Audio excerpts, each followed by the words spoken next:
కందిపప్పుని ఎన్ని విధాలుగా తినొచ్చు అంటే కందిపప్పు పచ్చడి చేసుకోవచ్చు, కందిపొడి చేసుకోవచ్చు, పప్పుగా వండుకోవచ్చు ఫ్రెండ్స్.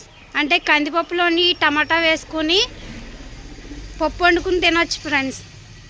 ఇది చాలా సూపర్ ఫుడ్ ఫ్రెండ్స్. కందిపప్పులోని ఉన్న ప్రోటీన్స్ మన బాడీలోని హెల్తీగా ఉండేలాగా చేస్తుంది. దీన్ని టూర్ దాల్ అని కూడా అంటారు ఫ్రెండ్స్. ఈ కందిపప్పులోని పోషకాలు ఏమంటే calcium, magnesium, zinc, potassium, iron, vitamin A, vitamin C, B1, B2, B3, fibre, protein, folic acid ఉంటాయి ఫ్రెండ్స్ కందిపప్పులోని. ఒక బౌల్ కందిపప్పు తింటే దాంట్లోని 11 గ్రామ్ ప్రోటీన్ ఉంటుంది ఫ్రెండ్స్. ఈ పప్పులోని ఫోలిక్ యాసిడ్ ఉంటుంది. ప్రెగ్నెన్సీ లేడీస్ ఇది తింటే కడుపులో ఉన్న బేబీ గ్రోత్ హెల్తీగా ఉంటుంది ఫ్రెండ్స్. కందిపప్పులోని తర్వాత ఇలా ఉంటుంది ఫ్రెండ్స్. వీటిని కందిగింజలు అంటారు. వీటితోని కందిపప్పు తయారవుద్ది. ఇదిగోండి ఫ్రెండ్స్, ఇలా వస్తుంది. కందిగింజలు ఆడిచ్చిన తర్వాత కందిపప్పు తయారవుద్ది. ఇదిగోండి ఫ్రెండ్స్,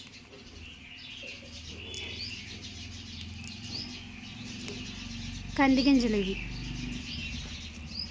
హెల్తీ ఫుడ్ ఫ్రెండ్స్. ఇది కందిపప్పు తింటే ఆరోగ్యానికి చాలా మంచిది. బరువు తగ్గాలనుకున్న వాళ్ళు ఈ కందిపప్పు తినండి ఫ్రెండ్స్. అలాగే ప్రెగ్నెంట్ లేడీస్ ఈ కందిపప్పు తినడం వల్ల బేబీ గ్రోత్ చాలా హెల్తీగా ఉంటుంది ఫ్రెండ్స్.